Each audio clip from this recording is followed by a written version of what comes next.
Oi, eu sou Juliana Alves e essa é a minha família. Meus pais se separaram quando eu tinha 3 anos.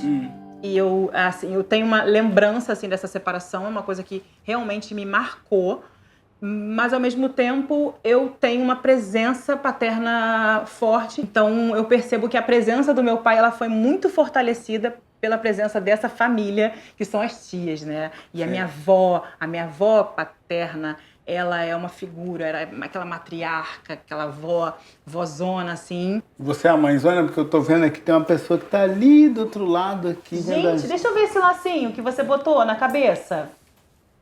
Deixa eu ver esse lacinho. Deixa eu ver se ele tá... Olha, o lacinho tá combinando com a florzinha da blusa. A florzinha pequenininha da blusa, né? Deixa eu ver. Vem cá, meu bem. Toda florida, cheia de laço. Tio Jefferson. Tudo bem com você? Tudo bem. Tudo jóia? O tio Jefferson conhece você desde a barriga da mamãe. Desde a barriga. Sabia? Na minha infância, minha mãe era só professora. Sim. E aí eu tenho lembranças assim de às vezes minha mãe não tinha com quem deixar, me levava pra escola. E aí daqui a pouco quando ela viu, eu tava dentro da sala de aula, assim, tipo, chupando uma laranja no meio da aula dela.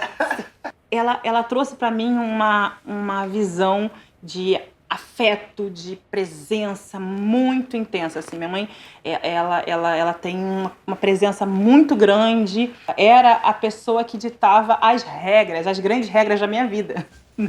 Dentro da visão iorubá, as mulheres são sagradas. No início dos tempos, o homem não rivalizava com a mulher, ele não duelava. Por quê? Porque ele morou dentro de um corpo feminino antes de vir ao mundo. Não há macho mais macho que tenha vindo ao mundo sem morar no corpo de uma mulher, como diz o seu Zé dos Malandros. Então, se o útero foi a sua primeira morada, ele é sagrado. Porque você foi gerado dentro dele. Depois você foi alimentado por uma alimentação natural produzida pela sua mãe. A segunda água, a primeira água da menstruação, a segunda água do ventre e depois a água da amamentação. Meu pai, ao mesmo tempo, me dava um pouco mais de liberdade, só que meu pai ele não era tanto o responsável pelo afeto físico. Vamos dizer assim, a imagem que eu tenho forte do meu pai é meu pai colocando a gente pra cima. Entendeu? Ele mostrando o mundo pra gente aqui, ó, tá vendo? Olha a imensidão da nossa cultura, olha a imensidão dessa festa, olha a imensidão desse povo, sabe? Essa herança ancestral, esse DNA ancestral, ele vai te conectar com tudo aquilo que era simbólico dos elementos daquela cultura. O som, o cheiro, o paladar, a musicalidade e até a forma de se relacionar e criar filhos, que são formas completamente diferentes de organizações sociais. Então, o tambor, ele é um elemento típico de diferentes religiões, mas existe um toque. E esse toque mais africano, essa pegada que Fela Kuti apresentou ao mundo, e a gente agradece esse ancestral Fela Kuti, é uma pegada que a gente sente um chamado, o tambor te chama. E aí você pode sentir isso na capoeira, você pode sentir isso no jongo, no samba, porque são os seus ancestrais se comunicando com você, ou seja, era a forma como se falava com os deuses. A gente tocava para que o Orum, ou seja, o céu, nos ouvisse. Eu fazia balé. Por quê?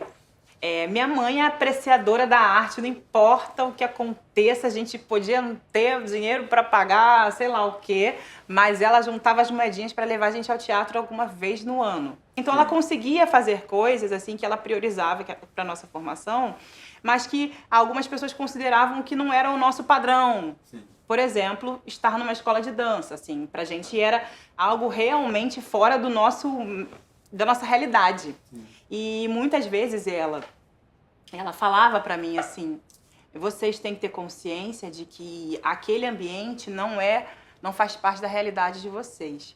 E aquelas pessoas, elas não vivem como vocês. Então, é importante que vocês saibam disso até para vocês não se confundirem, não sofrerem.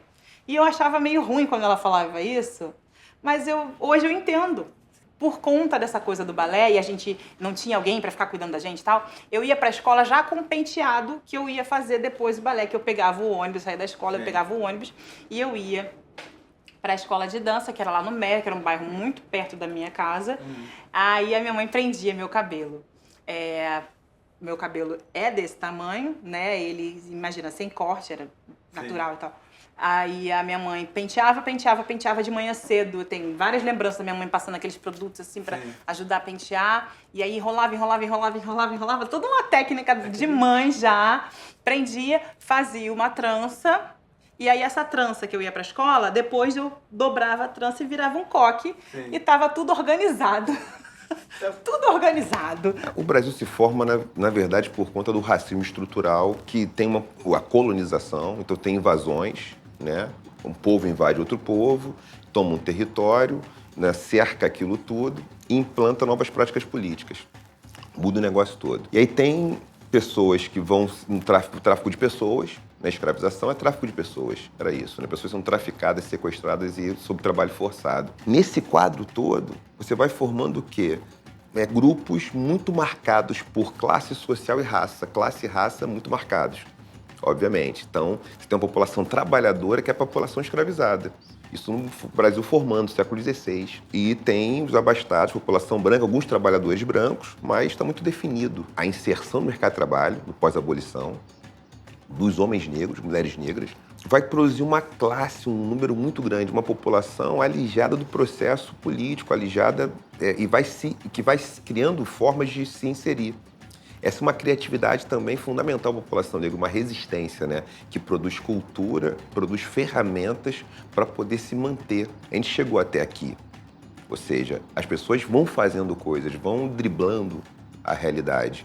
Agora, uma realidade muito dura, isso é importante dizer, porque produz muita desigualdade na hora de fazer uma mesma função, uma mesma tarefa.